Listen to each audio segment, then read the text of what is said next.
여러분 안녕하십니까? 월요일 아침 뉴스 퍼레이드 황병준입니다.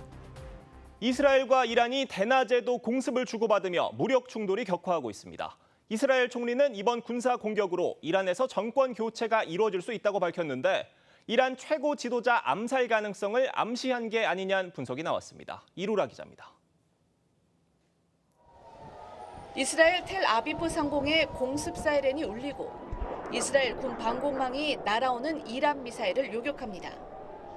앞서 수도 테헤란을 폭격당한 이란이 이스라엘 주요 도시를 향해 보복 공격에 나선 겁니다.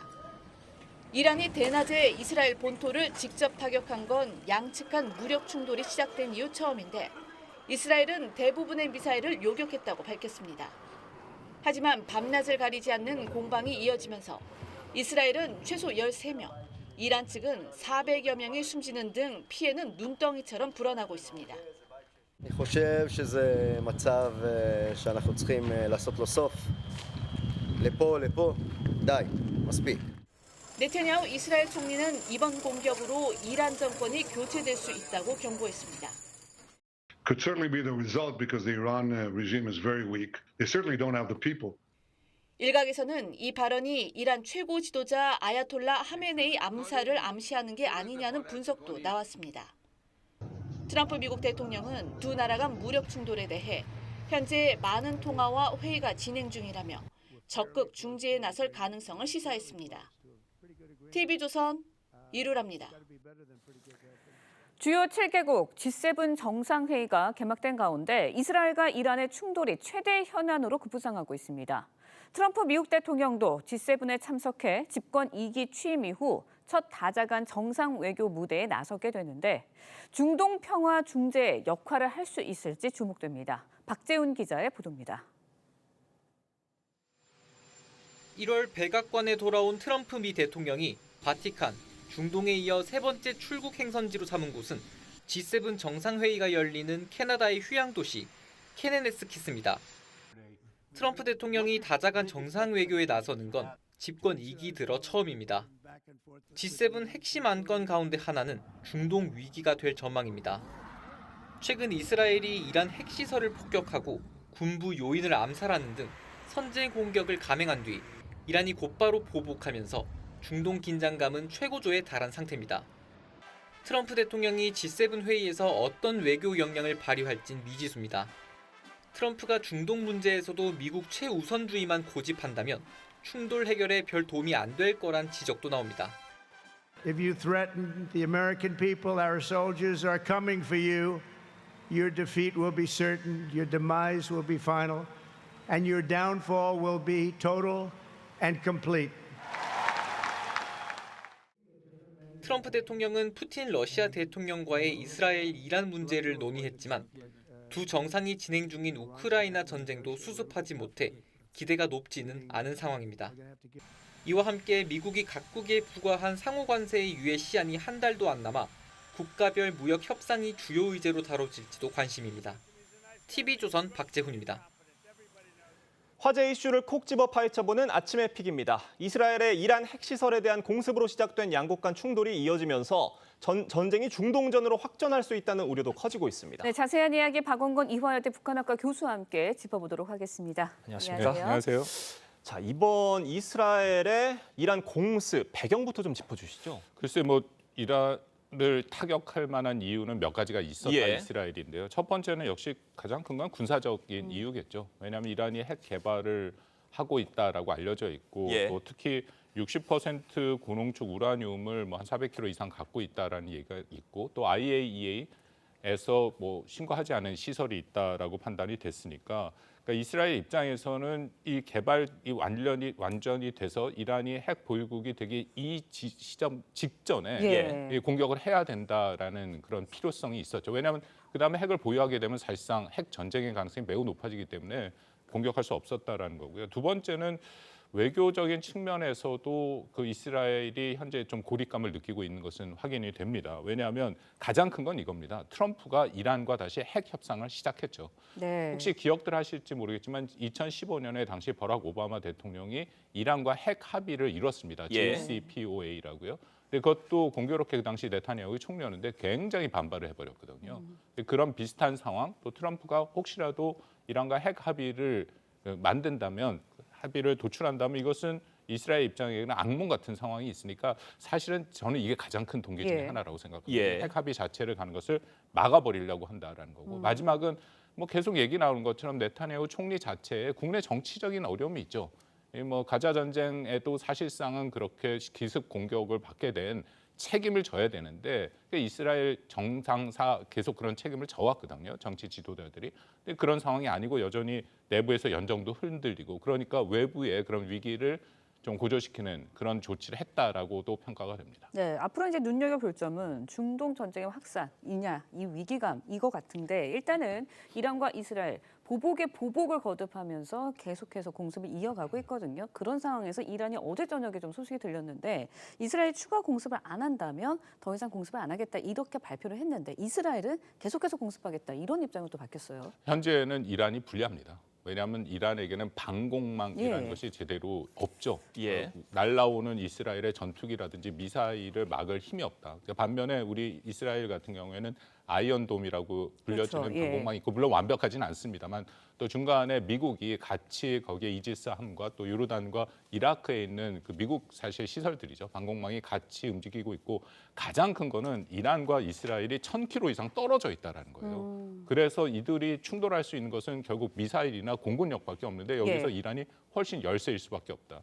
그래서 최근에 이란의 반격을 보면 군사 시설을 집중해서 딱 맞춰 타격하는 것이 아니라 일반 민간 시설까지 타격을 하게 되거든요. 그렇게 되면은 이스라엘에게 더 공격할 수 있는 명분을 줄 그렇죠. 수밖에 없는 것이고 네. 막강한 공격력을 갖고 있는 이스라엘은 이번 기회에 정말 이란의 핵심 시설들을 다 무력화시킬 수 있다. 그래서 방금 말씀하신 것처럼 이란의 입장에서는 일단 한 발 물러나는 것이 있다.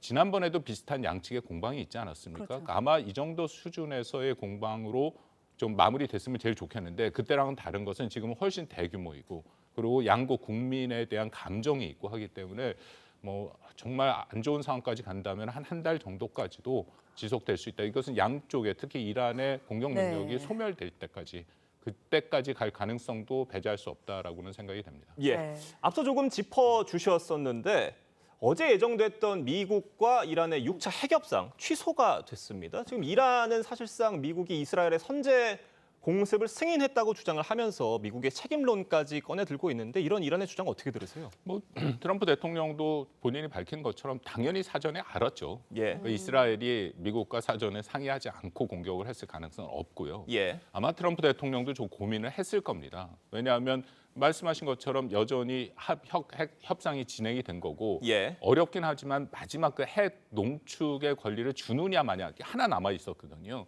그런 상황에서 이스라엘이 공습을 하겠다고 하니까 근데 뭐 트럼프 입장에서는 안 된다고 얘기하기는 힘들었고 왜냐 안 된다고 하더라도 네타냐후가 할 가능성이 높았거든요. 예. 그러니까 그럴 바에는 이제 트럼프가 협상 도수를 활용하는 방향으로 해서 하게 만들고 오히려 그거를 하나의 자기의 영향력으로 삼아서 이란을 더 압박해서 결국 핵 합의까지로 이뤄내겠다라는 것이 이제 본인의 생각이고 또 여기서 뭐 본인이 계속 얘기합니다만 이란과 이스라엘을 중재하겠다.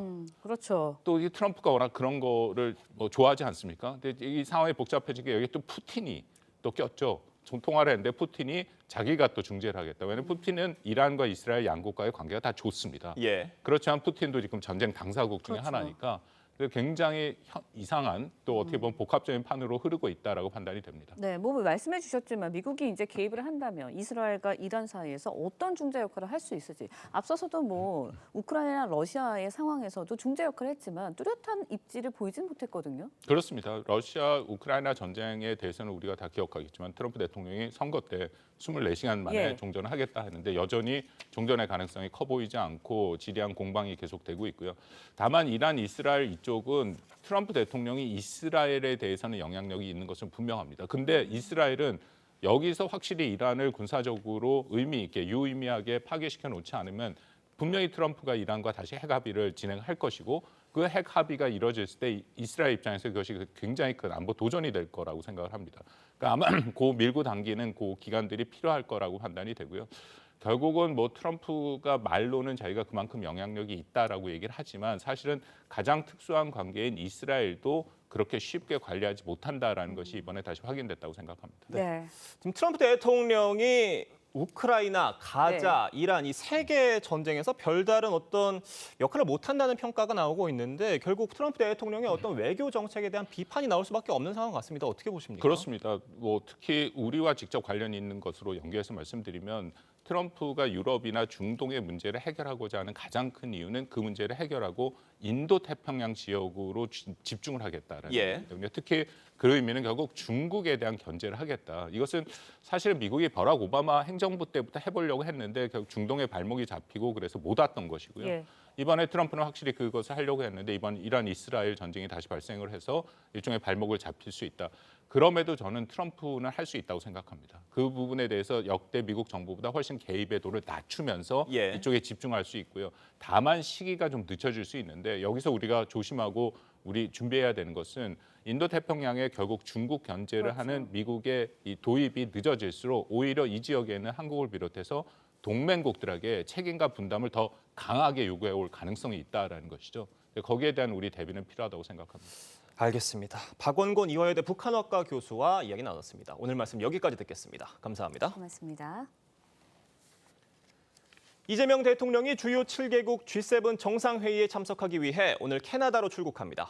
취임 후 첫 정상외교 일정인데 이 대통령이 강조해왔던 실용 외교가 관세 협상 등 현안을 놓고 시험대에 오를 전망입니다. 김창섭 기자의 보도입니다. 취임 2주도 안 된 이재명 대통령의 첫 외교 무대는 캐나다에서 열리는 G7 정상회의입니다. 초청국 자격으로 참석하는데 오늘 1박 3일 일정으로 캐나다로 향발합니다. 주요국 정상들과의 대면을 통해서 조기에 신뢰관계를 구축할 기회를 갖게 된다는 점에서 매우 시의적절하다고 할 수 있습니다. 이 대통령은 G7 일정 중 7, 8개 국가와 양자회담도 추진 중입니다. 한미, 한일 회담뿐만 아니라 한미일 3자회담이 열릴 가능성도 있습니다. 한미 회담이 성사된다면 관세와 무역 문제 등이 거론될 걸로 보입니다. 대통령실 고위 관계자는 이 대통령이 두 의제에 대해 미국과 긴밀한 협의를 통해 현안을 타결한다는 입장이라고 밝혔습니다. 젤렌스키 우크라이나 대통령과의 양자 대화 가능성도 열려 있습니다. 이 대통령은 이튿날인 17일에는 주요 7개국과 초청국 정상이 모두 참석하는 확대 회의에서 에너지 공급망 다변화에 대한 대처 등에 대해 발언할 예정입니다. 명실상부한 G7 플러스 국가로서의 대한민국의 국제적인 위상을 공고히 하는 효과가 있을 것으로 기대가 됩니다. 이 대통령은 관련 일정을 마친 뒤 18일 귀국할 예정인데 실용 외교를 강조해온 이 대통령이 첫 외교 무대에서 어떤 성과를 낼지 관심이 쏠립니다. TV조선 김차섭입니다. 네, 국민의힘은 오늘 의원총회를 열고 새 원내대표를 선출합니다. 송원석 의원과 이현승 의원, 김성원 의원이 후보로 나선 가운데 대선 이후 골이 깊어진 당내 계파 갈등을 어떻게 봉합할지 당선자의 최대 숙제가 될 전망입니다. 류태영 기자의 보도입니다. 국민의힘 원내대표 선거는 3파전으로 치러집니다. TK 3선 송원석 의원과 PK 4선 이현승 의원, 수도권 3선 김성원 의원입니다. 경제, 재정 분야의 정책 전문성을 바탕으로 당의 변화와 쇄신을 이끌 든든한 밑거름이 되겠습니다. 합리적인 보수 정책 정당으로 탈바꿈시키고 미래를 준비하는 선명 야당으로 만들겠습니다. 당내 민주주의 시스템이 정상적으로 작동하는 그러한 정당 문화 구축을 바로 하도록 하겠습니다. 세 사람 모두 한 목소리로 통합과 쇄신을 강조했지만 계파 세 결집이 선거의 최대 변수가 될 거란 전망이 나옵니다. 세 후보 모두 비교적 계파색이었지만 송 의원은 구주류, 이 의원은 중립, 김 의원은 친한계로 분류됩니다. 구주류와 친한계가 세 결집 양상을 보일 수 있다는 관측도 나옵니다. 오늘 투표 직전 열릴 합동 토론회와 의원들 간 친분도 변수입니다. 원내대표 선거는 오후 2시. 신임 원내대표의 가장 시급한 과제는 대선 이후 불거진 계파 갈등 봉합과 지도체제 정비가 될 전망입니다. TV조선 류태영입니다. 네, 김민석 총리 후보자 관련 논란도 계속되고 있습니다. 특히 국민의힘은 김 후보자의 사적 채무 관련 의혹에 집중하고 있는데 돈을 빌려준 사람들 중 한 명이 과거 불법 정치자금 제공자의 회사 직원이었던 것으로 드러났다며 허위 차용증 의혹을 제기했습니다. 이루라 기자의 보도입니다. 김민석 총리 후보자는 2018년 4월 총 11명에게 1억 4천만 원을 빌렸는데 5일 하루에만 9명에게 1천만 원씩 총 9천만 원을 빌렸습니다. 그런데 이 중 한 채권자가 김 후보자에게 과거 불법 정치 자금을 제공한 강모 씨의 회사 직원이었습니다. 이 채권자는 강 씨로부터 김 후보자를 소개받았다고 했습니다. 국민의힘 주진우 의원은 11명이 같은 시기, 같은 조건, 같은 양식의 차용증을 썼다며 자금의 저수지가 강 씨가 아닌지 밝혀야 한다고 지적했습니다. 김민석 후보와는 별다른 연고가 없었습니다. 과연 김민석 후보자와 어떤 관계인지 또 실제 돈을 빌려준 것이 맞는지. 강 씨는 김 후보자의 정치자금법 위반 사건 당시 불법 정치자금 2억 5천만 원을 제공했던 인물로 2018년 4월에도 김 후보자에게 4천만 원을 빌려줬습니다. 국민의힘은 밝혀야 할 내용이 너무 많다며 청문 일정 이틀은 부족하다고 했습니다. 반면 민주당은 언론의 김 후보자 때리기가 도를 넘었다고 엄호했습니다. 그렇게 논란이라고 생각하지 않고요. 당사자의 충실한 해명 외에 저희가 또 뭐 덧붙일 것은 없다고 생각합니다. 김 후보자는 정치자금법 사건과 모든 채무의 변제 과정 등을 매일 한 가지씩 공개 설명하고 국민의 판단을 구하겠다고 밝혔습니다. TV조선 이루라입니다.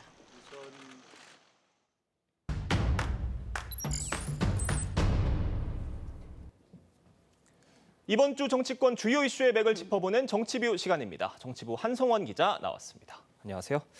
장 기자, 이번 주 주요 일정 살펴보려고 하는데 이재명 대통령 해외 순방이 예정되어 있잖아요. 이게 취임 후 며칠 만입니까? 네, 취임 12일 만입니다. 꽤 빠른데요. 이재명 대통령 오늘부터 3일간 이 1박 3일 G7 정상회의를 참석하러 출국하고요. 현장에서 한미회담, 한일회담 가능성 높다고 합니다. 예. 그리고 이번 주 주요 일정부터 좀 살펴보면요. 오늘 이재명 정부 청사진을 꾸릴 국정기획위도 공식 출범합니다. 그리고 최장 한 80일 정도까지 활동이 가능한 상황이고요. 이재명 정부 첫 인사청문회도 이번 주부터 본격화되는데요. 19일에는 이 북한과의 화해나 이 협력을 강조했던 자주파 이종석 국정원장 후보자 인사청문회가 시작이 됩니다. 국민의힘 상황도 보겠습니다. 오늘 대선 패배 13일 만에 처음으로 이 새로운 원내대표를 뽑는데요. 지금 송원석, 그리고 이현승, 김성원 의원 이렇게 3파전입니다. 네, 이재명 대통령 일정부터 좀 짚어볼게요. 주말 내내 공식 일정도 없었고 외교 준비에 몰두했다고요? 네, 취임 직후에 외교 무대에 나서는 만큼 이 대통령실도 최우선 순위로 공을 들이고 있는 겁니다. 한국은 미국, 영국, 독일, 프랑스 같은 이 G7 정상회원국은 아닙니다. 초청국 자격으로 참석하는 건데 16일 회원국 정상만 참여하는 단독 회의에는 참여하지 못하고 17일에 초청국들이 참여하고 에너지, 안보, AI가 주제인 확대 회의에 참여하게 되는 겁니다. 이 캐나다에 도착해서는 초청국 자격으로 참석하는 다른 나라들, 이 호주, 인도, 브라질, 우크라이나 등 7개국 정상과 먼저 양자회담을 가질 것으로 보이는데요. 대통령실도 젤렌스키 우크라이나 대통령과의 양자 대화 가능성 열어놨다 이렇게 설명을 했습니다. 사실 이번에 가장 궁금한 게 한미 회담이 성사될 수 있을지 여부인데 이재명 대통령이 트럼프 대통령 만날 수가 있을까요? 물론 이 다자 회의이기 때문에 변수는 남아있지만요. 이 대통령실은 구체성이 있는 단계까지 진전이 있다 이렇게 설명을 했습니다. 트럼프 미국 대통령, 이시바 일본 총리 양자회담 조율되고 있다는 건데요. 트럼프 대통령과 약식 회동이 진행되면 깊이 있는 논의는 좀 어려울 수 있지만 아무래도 이 무역과 관세 문제가 주요 의제가 될 것으로 보입니다. 미국, 중국 대립, 그리고 우크라이나 전쟁, 이스라엘 공습 등 변수가 많은 상황에서 각 정상이 서로 의중을 확인하고 이 협력 방안 등을 논의할 것으로 보입니다. 그런데 이번 순방길에 동행하는 사람들은 누굽니까? 일단 김혜경 여사 함께 예. 출국을 하고요. 윤석열 정부 때 대통령을 통역했던 외교부 인사도 이번에 통역을 다시 맡을 것으로 보입니다. 그리고 어제 안보실 2차장으로 발탁된 이뭉순 주 캐나다 대사도 캐나다 현지에서 정상 외교 실무를 총괄하고 있습니다. 지금 말씀하신 대로 어제 안보실 차장 인사가 있었는데 네. 지금 대통령실 핵심 참모진 진용 어느 정도 갖춰진 겁니까? 일단 이 수석급 인사를 보면요. 경청통합수석 그리고 민정수석 두 자리가 공석입니다. 예. 이 경청통합수석은 아직 임명하기 전이고요. 그리고 민정수석은 오광수 전 민정수석이 자진 사퇴했습니다. 그러면서 공석이 됐습니다. 이번 안보실 1, 2, 3창 인선을 보겠습니다. 이 안보실 차장 인선은 대북보다는 대미파인 위성락 국가안보실장의 입김이 작용했다. 이런 평가가 많은 상황입니다. 2차장 이몽순 그리고 3차장 오현주 이 모두 외교부 관료 출신이라서 이 위성락 실장과의 직간접적으로 근무한 연이 있다고 합니다.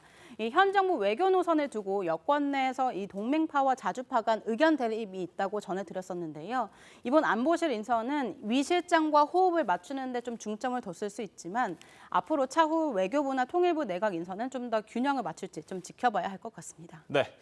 이번 주에 청문회 전국도 시작이 되잖아요. 그러니까 오광수 전 민정수석이 낙마를 하면서 이재명 정부 인사검증대가 시험대에 올랐다 이런 분석도 나오는데 지금 야권에서는 김민석 총리 후보자 이 의혹에 대해서 공세를 집중하는 분위기예요.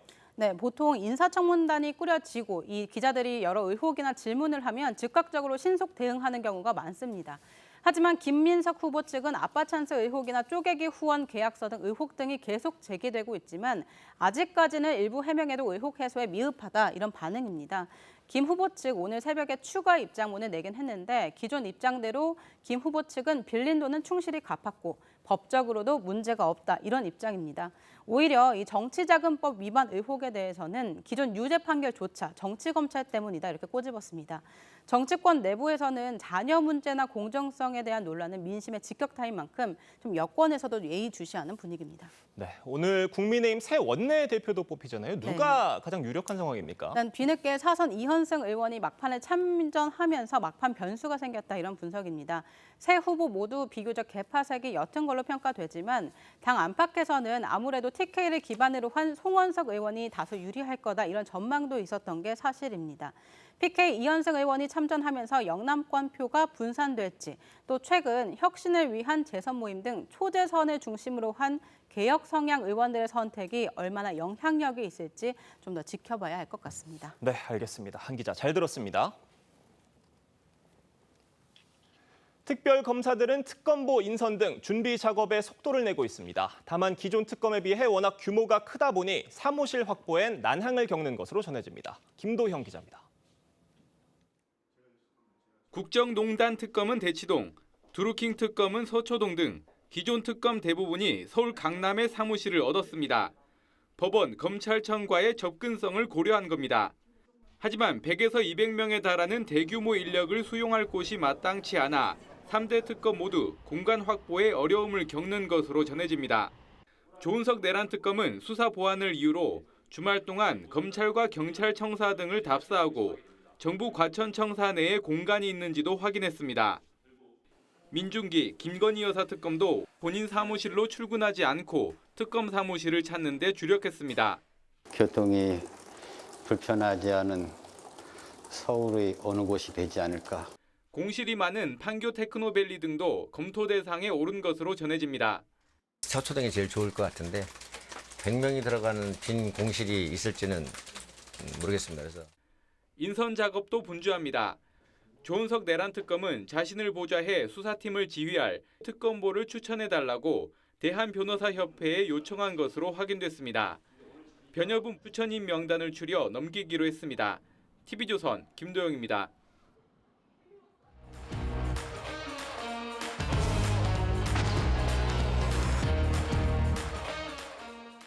정치권 소식 짚어보는 아침의 맞수 시간입니다. 네, 성추윤 더불어민주당 정책위 부의장, 윤기찬 국민의힘 법률위 부위원장, 정혁진 변호사, 조기현 변호사 함께합니다. 안녕하세요. 안녕하세요. 민주당 김병기 원내대표 체제가 출범한 데 이어서 국민의힘도 오늘 새 원내대표를 선출합니다. 김병기 원내대표는 법사위원장 자리를 넘겨달라는 야당의 요구에 선을 그었는데 목소리 들어보겠습니다.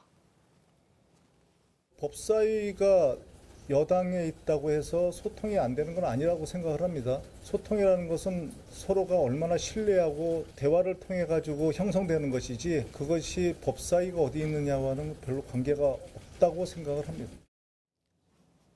저희가 1997년 김대중 정부 이후에 어떤 국회의장과 법사위원장은 서로 다른 당이 맡아왔어. 그게 어떤 헌정 관례처럼 좀 여겨져 왔었는데 지금 김병기 신임 원내대표 얘기는 뭐 그렇게 하지 않겠다는 얘기 같습니다. 어떻게 보세요? 일단 법사위원장을 국회 소수당이 맡는 게 원칙상으로 좋긴 하죠. 근데 그것들이 소수당이 다수당의 존재를 또 인정해 줄 때 그게 순리대로 작용하는 겁니다. 왜냐하면 다수당이 법안을 통과시키려고 할 때 소수당이 다수당의 의견을 존중하면서 그것을 인정해주고 그것을 통과시켜주려고 할 때 법사위가 제대로 작용하는 건데 만약에 그걸 계속해서 부정하면은 그냥 발목 잡기용으로만 악용될 수가 있습니다. 그렇기 때문에 사실 이번 특검법도 그렇습니다. 특검법에 대해서 국민의힘 일부 의원들이 찬성할 정도의 법안이라면은 국민의힘에서 당론을 정하고 그에 대해서 대안을 제시했다면은 그런 협치의 모습을 보였다면은 그러면 법사위를 소수당이 줄 수도 있죠. 상법 개정안 지금 김병기 원내대표가 가장 먼저 통과시키겠다고 했던 상법 개정안도 마찬가지입니다. 민주당의 의견에 동의할 수 없다면 그럼 대안을 제시하고 어느 정도 협의할 것인지를 국민의힘이 먼저 당론으로 정하고 제시했다면은 그런 것들이 이제 협치의 시작이 될 수 있는 것인데 그런 모습들을 하나도 보여주지 않으면서 법사위원장 자리만 달라 그렇기 때문에 지금 신임 이재명 정부에서 추진하려고 하는 다수당의 정책들이 번번이 발목이 잡히지 않겠습니까? 그런 차원에서 저는 국민의힘이 협치에 얼마만큼 협치의 진정성이 있는지 모습을 먼저 보여주는 것이 법사위원장 자리를 요구하기 전에 선행되어야 되는 것이라 생각합니다. 네, 윤기찬 변호사님께 여쭤볼게요. 발목 잡기용이다라는 이야기까지 나왔습니다. 국민의힘에서는 어떻게 받아들이고 계세요? 저건 이제 제도적인 틀을 짜자는 거예요. 그러니까 실제 어떻게 운영하는지는 각자 서로 간의 이해관계에 있는 법안에 대해서는 또 각자의 유리하게 끌고 가려고 하는 건 누구나 다 맞잖아요. 그러니까 그 제도적인 틀을 짜자는 것이고 그 제도적인 틀이라는 것이 97년도부터 그렇게 해온 거잖아요. 그러니까 국회의원들 개별적으로 개인에 맡기는 것보다 어떤 틀을 예를 들면 의장과 다른 당의 그 법사위원장을 선임하자는 거죠. 그렇게 되면 아무래도 조금 더 수기 과정을 보장할 수 있다는 거예요. 예를 들면 지금 민주당이 그 정도 의석수면은 패스트 트랙으로 모든 걸 다 할 수 있습니다. 그럼에도 불구하고 법사위원장을 만약에 저희가 갖고 오게 되면 90일 동안만큼은 법사위에서 계류할 수 있기 때문에 그 정도의 수기 과정은 시간을 벌 수 있는 건 아니냐. 그러니까 민주당 입장에서도 폭주를 멈추고 90일 정도는 법사위에서 수기할 수 있는 제도적인 기회를 갖자라는 것이지 더군다나 지금과 같이 거대 야당이고요. 여당이고요. 그다음에 대통령도 민주당에서 배출했고 그리고 오히려 더욱더 예전 같으면 거부권이라는 저희가 지렛대가 있었어요. 그러니까 만약에 민주당에서 입법적 폭주를 한다 하더라도 거부권을 통해서 어느 정도 균형을 맞췄는데 지금은 그런 게 없기 때문에 법사위원장을 갖고 옴으로써 90일 동안의 어떤 수기 과정을 강제할 수 있는 이거를 왜 그 어떤 그 제도적 효용이 없다고 평가하는지 이해가 안 되네요. 네, 알겠습니다. 네, 법사위원장 사퇴한 정청래 의원 이제 어제 가장 먼저 당대표 출사표 던졌습니다. 박찬대 의원과 2파전 될 수 있을 거다라는 이야기도 나오고 있는데 이것도 좀 짧게 여쭤볼게요. 결국은 명심 경쟁인 것 같아요. 저는 특별히 차별화가 되는 그 당대표 경선은 아니라고 보여지고요. 다만 1기 지도 분야, 2기 지도 분야인데 개인적으로 보면 박찬대 전 원내대표와 정청래 법사위원장의 경우에는 앞으로 이재명 대통령은 이제 대통령이 당선이 됐으니까 이후에 민주당의 갈 길에 대해서 약간 방향이 다를 부분이 없지 않아 있습니다. 그러니까 박찬대 전 원내대표는 조금 더 이재명 대통령과 어떤 국정 동력을 같이 가려는 그 길이 허니문 기간이 좀 길 것 같고 나머지 정청래 위원장은 조금 더 분화 가능성이 있어요. 더군다나 지방선거가 내년에 있기 때문에 그 지방선거 전후 공천 전후를 기점으로 해서 다소간의 분화 가능성이 있어서 이런 두 분의 캐릭터의 차이를 당원 등이 어떻게 평가할지가 그 변수다 이렇게 생각합니다. 네, 지금 국민의힘도 오늘 새 원내대표를 선출을 합니다. 송원석, 이현승, 김성원 새 의원이 출사표를 던졌는데 김병기 신임 원내대표의 상대로 좀 누가 될 것으로 밖에선 전망하십니까? 일단 이현승 의원 출마로 3자 구도가 되어서 참 예측이 어려운 상황이 됐습니다. 네. 그 이전까지 송원석 의원하고 김성원 의원 두 분이 양자 구도를 이루었을 때는 친윤 친한 대리전이고 또 이 송원석 의원이 기반이 영남권이다 보니까 어느 정도 송 의원이 좀 유리한 게 아닌가 이렇게 해석이 될 수 있고 이제 그분이 김병기 의원과 상대할 유력한 원내대표가 되지 않을까 했는데 네. 3자 구도에서는 좀 예측은 어렵지만 어차피 세 분이 나온 이상 1차 선거에서 과반 확보는 좀 어려울 것 같고요. 결국 결선 투표에 갔을 때는 두 분 중에 한 분, 그러니까 영남권 의원, PKTK를 대표하는 두 분 중에 한 분이 올라가게 된다면 결국 결선에서도 영남 기반을 둔 친윤 성향의 의원이 가능성이 좀 높은 것 같고요. 아마 이제 그 상황에 민주당 원내에는 또 대비해야 될 것 같습니다. 네, 새 후보 오늘 열린 합동 토론회에 참석을 하게 됩니다. 결국 이제 김용태 비대위원장과 어떤 합을 이룰지 이게 중요할 것 같은데 5대 개혁안에 대한 입장을 밝히는 게 표심에 좀 변수가 될 수 있을 거라는 관측이 있습니다. 어떻게 보세요? 뭐 변수가 될 수는 있을 것 같은데 일단 송원석 후보 같은 경우에는 5대 개혁안 자체는 컨텐츠는 좋은데 그런데 순서가 뒤바뀌었다 이런 입장인 것 같고요.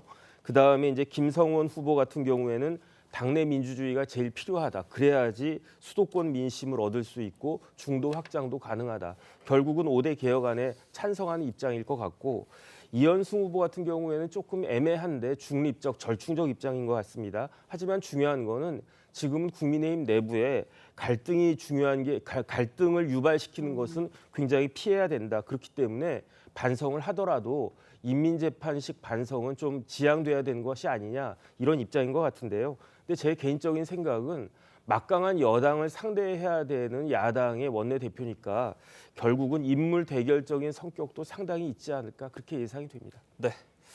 이번 주부터 본격 인사청문회 전국에 돌입을 합니다. 국민의힘은 김민석 국무총리 후보자에 대한 파상 공세를 예고하면서 허위 차용증 의혹을 꺼내들었습니다. 야당과 김 후보자 입장 들어보겠습니다. 김민석 후보와는 별다른 연고가 없었습니다. 과연 김민석 후보자와 어떤 관계인지 또 실제 돈을 빌려준 것이 맞는지 무늬만 차용증일 뿐 실제로 돈을 빌려준 관계인지가 매우 의심되는 상황입니다. 제가 오히려 관련한 검찰과 관련한 과거 제 사건을 담당했던 검사도 좋고 모든 분들을 다 이번 청문회에 증인으로 불러도 좋다. 그러니까 이겁니다. 과거에도 김민석 총리 후보자에게 불법 정치 자금을 건넸던 강 씨, 그리고 2018년에도 돈을 빌려줬던 강 씨의 그 회사에 이 씨가 직원으로 근무를 하고 있었다는 거고, 그 이 씨와 김민석 의원 간의 어떤 그 돈 거래, 그 배후에 결국 강 씨가 있었다는 얘기를 하고 싶은 것 같아요. 어떻습니까? 근데 그 이 씨가 그 강 씨로부터 소개를 받았다라고 증언을 한 바 예. 있고, 그리고 이자를 꼬박꼬박 받았으며 최근에는 그 원금인 1,000만 원을 다 상환 받았다라고 증언하지 않았습니까? 근데 무슨 의혹이라고 말하는 거죠? 저는 의혹이 이렇게 구체적인 근거가 없이 제시할 경우 허위 사실이 될 수도 있다는 사실을 주진우 의원이 좀 명심해야 된다고 생각을 하고요.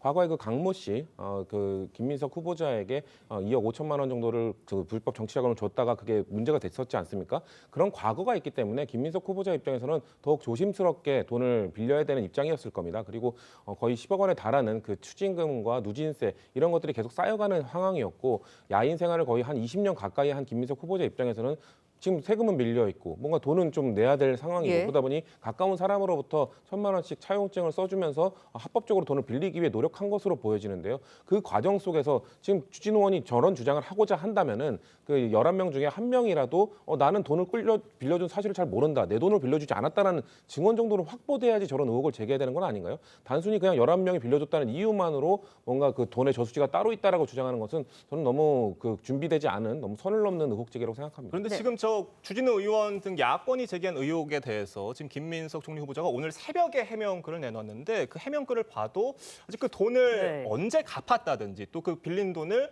또 어디에 사용했다든지 이런 구체적 해명까지 나와 있지 않은 것 같거든요. 이에 대한 좀 요구도 있을 것 같아요. 아마도 세금을 내는데 썼다고 하니까 저는 인사청문회에서 추가적 자료 제출이 있을 거라 생각합니다. 어떤 세금이었고 어떤 세금을 했는지 분명히 세금을 납부했다고 하면은 그게 자료가 남잖아요. 그렇기 때문에 그에 대한 인사청문회에서의 자료 제출을 조금 기다려달라는 말씀드리겠습니다. 네, 일단은 뭐 주진우 의원 측에서는 실질적인 채권자 감췄다면 공직자 윤리법 위반한 것이다, 이렇게까지 지적을 하고 있거든요. 그러면서 지금 말씀하신 것처럼 구체적 증거 없는 의혹이다, 의혹 제기다, 주장이다, 이렇게 민주당 측에서는 이야기를 하고 있어요. 어떻게 보세요? 그 2010년도에 저 강모 씨가 이 공여자, 그때 정치자금의 기부자로 재판받을 때에도 김민석 후보자가 그때도 똑같이 차용금해를 했어요. 예. 1억 5천만 원에 그 이전에 있었던 추징금을 대납하고 가족생활비를 1억 정도를 댔잖아요. 거기다 나 차용해 준 거다라고 했는데 법원에 안 받아들였죠. 왜냐하면 변제 독촉도 없고, 그러니까 차용의 형식을 취했지만 실제로 이게 차용이 아니다라고 평가를 했다는 거죠. 이것도 이제 그런 의심을 할 만한 충분한 이유가 있는 것이, 저 1,000만 원이라는 부분이 사실은 저희 공직자윤리법상의 신고 대상 금액의 최저예요. 그러니까 1,000만 원 이상의 사인간의 채무를 신고하게 돼 있거든요. 예. 그럼 뭔가 맞춘 듯한 느낌이 나는 거죠. 그리고 한 번에 큰 홍역을 치렀기 때문에 다음에는 미리 이걸 좀 맞춰놓자라는 그런 식의 어떤 합의를 했을 수 있다는 걸 이제 제기하는 거고, 왜 그러냐면은 저 9천만 원이 하루에 다 9명의 차용증이 작성이 되잖아요. 예. 근데 그분들에게 이자는 지급되는지 모르겠지만 원금을 안 갚아요. 원금 독촉도 안 합니다. 그런데 그 김민석 후보자가 최근에 신고한 재산 내역 보면 6,300만 원의 예금이 있었는데도 불구하고 그 원금을 안 갚다가 이제 문제 제기가 되니까 12일 날 부랴부랴 갚습니다. 자, 이런 전반적인 정황들을 볼 때 이게 실질 차용금이 아니고 이건 기부금 아니냐, 정치자금 아니냐라고 의심할 수 있기 때문에 거기에 대해서 이 의심 자체나 문제 제기는 저는 합리적이라고 봐요.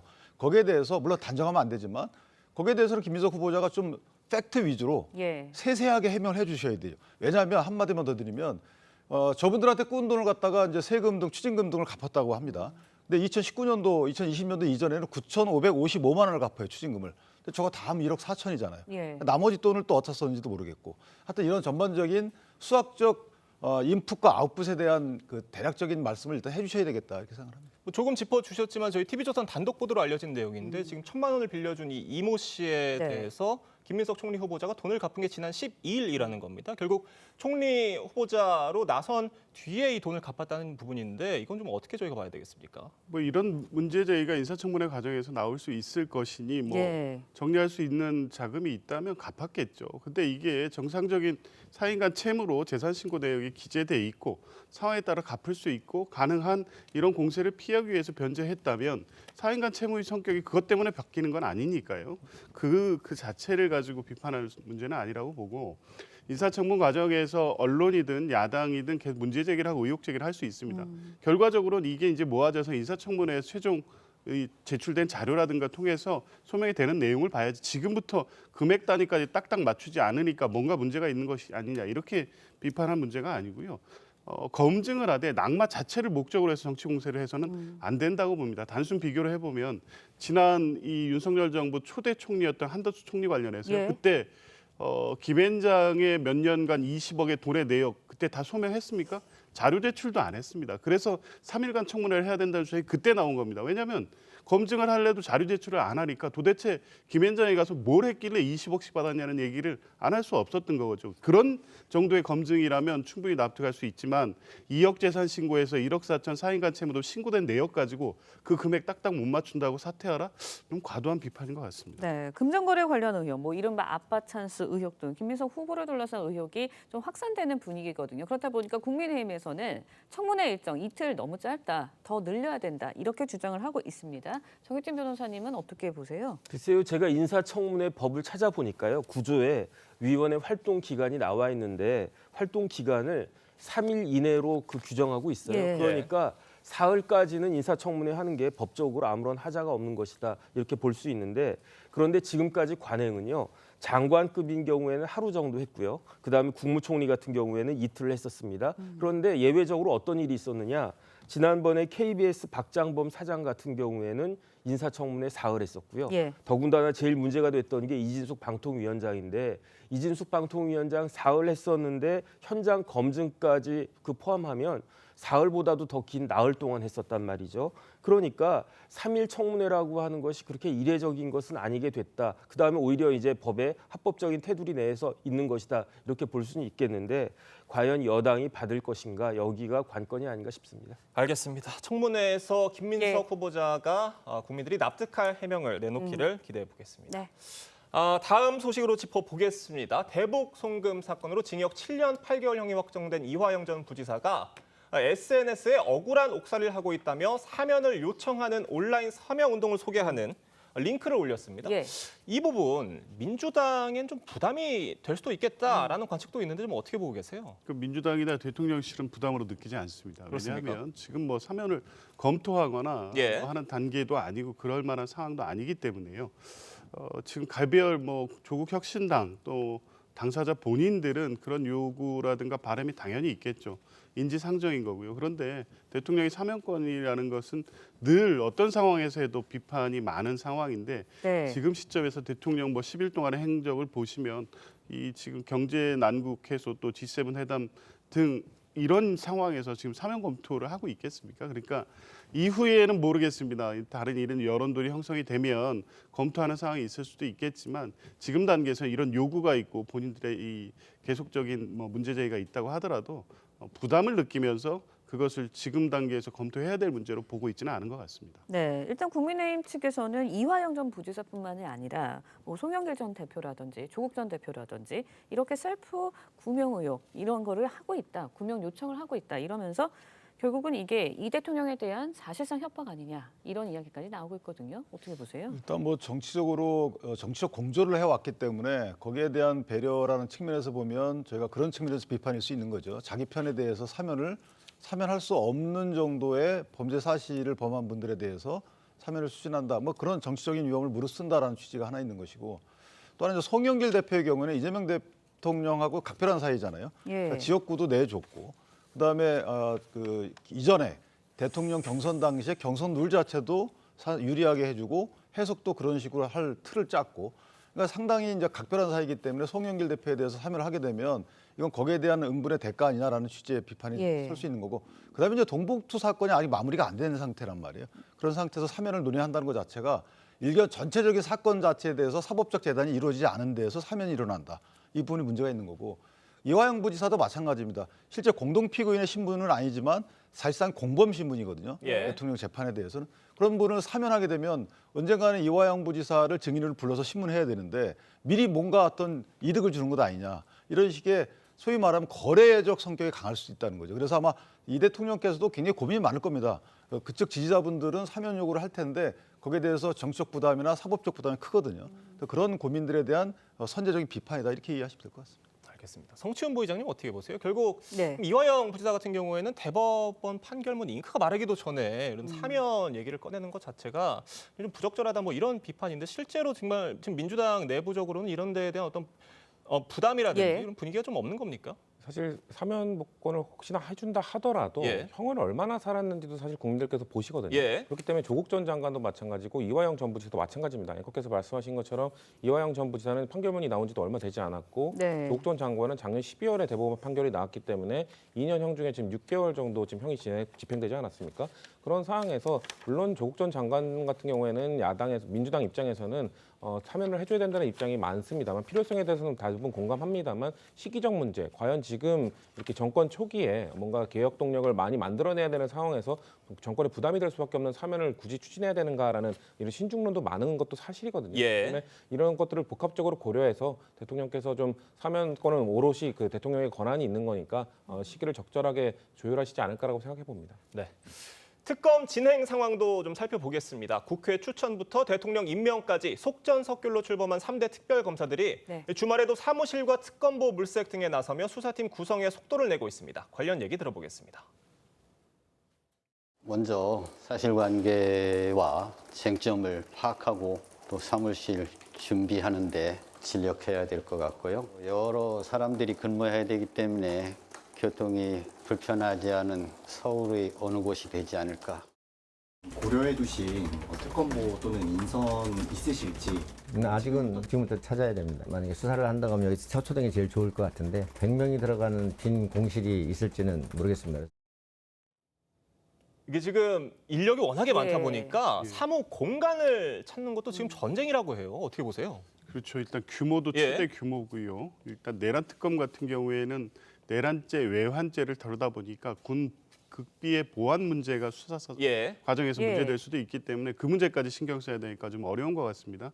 과거 2017년에 이 국정농단 특검 같은 경우에도 임명되고 한 열흘 이상이 걸렸습니다. 사무실 준비가 갑자기 들어가서 이 사무실 업무 공간으로 만들어내는 물리적 시간도 필요한 데다가 수사 공간으로 만드는 데 시간이 필요해서 아마 네. 서두르고 있기 때문에 적어도 준비 기간이 20일 내에 입주는 가능할 것이고, 입주 이전이라도 아마 파견 검사라든가 실무 인력을 통해서 수사 자료 검토라든가 이미 특검은 출발을 하고 있다고 보셔도 될 것 같습니다. 네, 뭐 일할 곳을 찾는 것도 어렵지만 일할 인력을 충원하는 것도 쉽지 않은 작업인 것 같습니다. 인선 작업에 속도를 내고 있다고 하는데, 일단은 특검만 있는 게 아니라 특검을 도울 특검보들이 있는데 3개 특검 합치면 특검보가 10명이 넘거든요. 어떤 상황이라고 보세요? 그러니까 이게 얼마나 대단한 거냐면요. 예. 그 특검에 파견된 검사가 120명입니다. 예. 그 120명 검사 가지고 있는 검찰청이 대한민국에는 서울중앙지검밖에 없어요. 중앙지검 그 두 번째로 큰 그 검찰청이 발족한 것이다 보면 될 수 있을 것 같고요. 거기에다가 특검하고 특검보까지 합치면은 130명이 넘는단 말이죠. 특검은 고검장급 예우를 받고요. 특검보는 지검장급 예우를 받는데 내란 특검은 특검보가 6명이고 나머지 특검은 특검보가 4명입니다. 예. 그런데 이제 특검법 제가 찾아보니까 특검보의 자격을 7년 이상 법조인 경력으로 이렇게 규정해 놨던데 특검보가 검사장급의 대우를 받고 그러니까 검사장급의 역할을 해야 되지 않겠습니까? 제가 봤을 때 최소한 20년 이상 수사 경력을 가진 그러한 그 법조인이 특검보가 돼야 되지 않을까 그런 생각이 들고요. 제가 조금 눈여겨봤던 거는 그 이명현 최상병 특검이 그 김정민 변호사한테 특검보를 제안했다고 해요. 김정민 변호사가 그 변호사 역할을 하지 않았습니까? 그러니까 그 수사의 공정성을 들어가지고 특검보 제안을 거절했다라고 하는데 이런 식으로 의심받을 만한 특검보로 그 지명되는 것은 옳지 않다라는 생각이 들고요. 그런 의미에서 김정민 변호사 처신이 굉장히 올바르다 그런 생각이 듭니다. 네. 국민의힘 안철수 의원이 지금 이 상황에서 새 원내대표는 특검 진행에 협조해야 한다 이런 입장을 밝혔습니다. 특검을 빨리 털고 가지 못하면 지방선거에도 좀 악영향이 있을 것이다 이런 판단 때문이라는 해석인데 안 의원 입장 좀 어떻게 보셨어요? 저는 무슨 말씀인지 이해를 못하겠어요. 왜냐하면 이게 특검법이 통과되기 전이라 그러면 저런 말씀이 가능하죠. 특검법 표결에 찬성으로 가자 뭐 이런 식의 원내 전략을 수립해라 이런 식의 원내대표에게 조언이라고 볼 수가 있는데 이제 특검이 출범했는데 특검에 협조한다는 말이 도대체 무슨 말인지 이해가 저 말은 자칫하면 국민의힘 내에 수사받을 세력이 존재하는데 수사에 협조해라 이런 식의 오해를 살 여지가 없지 않아 있거든요. 저는 그래서 저 부분은 그러니까 원론적인 말씀을 하셨듯이 보이지만 조금 더 신중한 말씀을 하시는 것이 국민의힘 전체적인 무리 정치에 유리하지 않을까 이렇게 생각합니다. 저 부분은 국민적 시각에서도 봐도 도대체 국민의힘이 어떻게 협조를 해야 되는지에 대한 구체적인 내용이 없어요. 그래서 저 부분은 조금 보충하셔야 될 문제가 아닌가 그렇게 생각합니다. 네, 일단 홍준표 전 대구시장 무고한 희생자 나오지 않았으면 한다는 입장 밝혔습니다.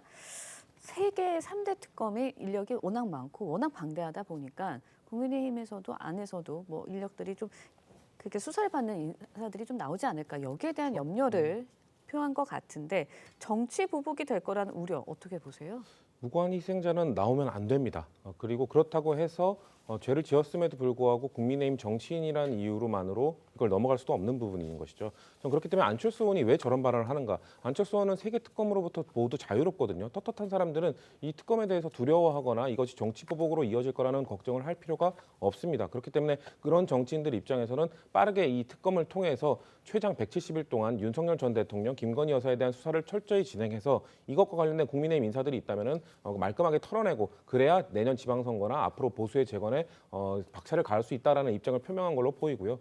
저는 홍준표 전 시장은 과거 박근혜 전 대통령 그 이후에 있었던 이런 이른바 이 적폐청산 그 당시에를 좀 떠올리시는 것 같은데 그때 이 국정농단과 지금의 이 내란, 비상계엄 그리고 최상병 특검 이것과는 명확성에 있어서 저는 큰 차이가 있다고 생각합니다. 그렇기 때문에 그때와 달리 이번에는 명확하게 죄를 지은 사람에 대해서만 수사 대상이 될 거라고 저는 보기 때문에 너무 큰 걱정은 안 하셔도 된다. 안철수 의원처럼 죄를 짓지 않은 분들은 저는 편안하게까지는 아니더라도 특검의 결과를 빠르게 그냥 기다리시면 된다고 저는 생각합니다. 안철수 의원은 좀 순진하시다라는 생각이 듭니다. 어떤 말씀을 조금 더 명확히 해주실 필요가 있다라는 말씀이셨습니다. 왜냐하면 저게 무리 정치라는 게 사실 저 칼끝을 굳이 특검이라는 그 국회에서 임명하는 절차를 거칠 필요가 없는 것이 착출받는 분들 대부분 검사들이잖아요. 그렇기 때문에 저 부분 정치적인 의도가 있다고 볼 수밖에 없는 거예요. 알겠습니다. 오늘 네 분 말씀은 여기까지 듣겠습니다. 감사합니다. 고맙습니다.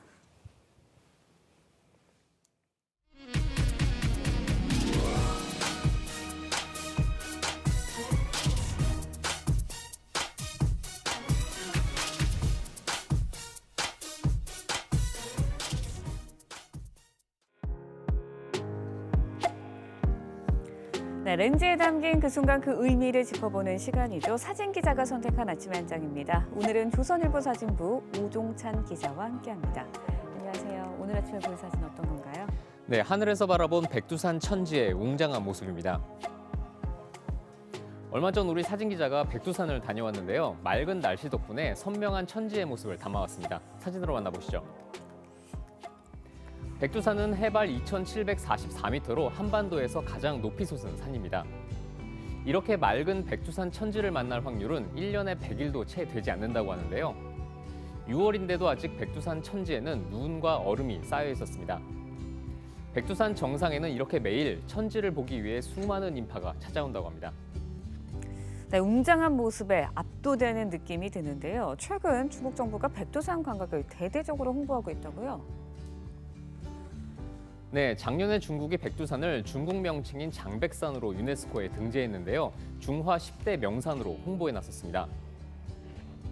백두산 천지에 장백산이 유네스코에 등재됐다는 표시석이 서 있는데요. 중국은 황금 시간대에 TV 광고도 하고 베이징과 연결하는 고속철도도 뚫었습니다. 자칫 백두산이 외국인들에게 중국의 산으로만 인식될 수 있다는 지적이 나오고 있습니다. 네, 중국의 장백산이 아닌 백두산의 이름이 잊혀지지 않도록 우리가 힘써야 되지 않을까라는 생각이 듭니다. 지금까지 아침의 한장이었습니다. 월요일 아침 곳곳에 비가 내리고 있습니다. 비는 오락가락 이어지다가 제주도는 오전까지 내리겠고요. 그 밖의 지역에는 오후에 대부분 소강 상태를 보이겠습니다. 제주에는 최대 70mm, 남해안을 따라서는 40mm 안팎의 비가 더 내리겠고 그 밖의 지역은 5에서 30mm 안팎의 비가 내리겠습니다. 오후부터 서해안을 따라서는 초속 15m 안팎의 강풍이 불겠습니다. 어제 경기 내륙에는 올해 첫 폭염특보가 내려졌는데요. 서울도 33.2도까지 올라 마치 한여름처럼 더웠습니다. 오늘은 어제에 비해 더위가 주춤하겠는데요. 다만 습도가 높아 후텁지근하겠습니다. 한낮 기온 서울과 대전 28도, 대구 30도, 창원은 27도 보이겠습니다. 제주와 남해 먼 해상에는 풍랑특보가 발효됐고요. 특보는 앞으로 동해상까지 확대되겠습니다. 내일은 맑은 하늘 되찾겠지만 소나기가 내리는 곳이 있겠습니다. 오늘의 날씨 박선민입니다. 이상으로 월요일 뉴스 퍼레이드 마칩니다. 네, 저희는 내일 아침 7시 30분에 다시 찾아뵙겠습니다. 시청해주신 여러분 고맙습니다.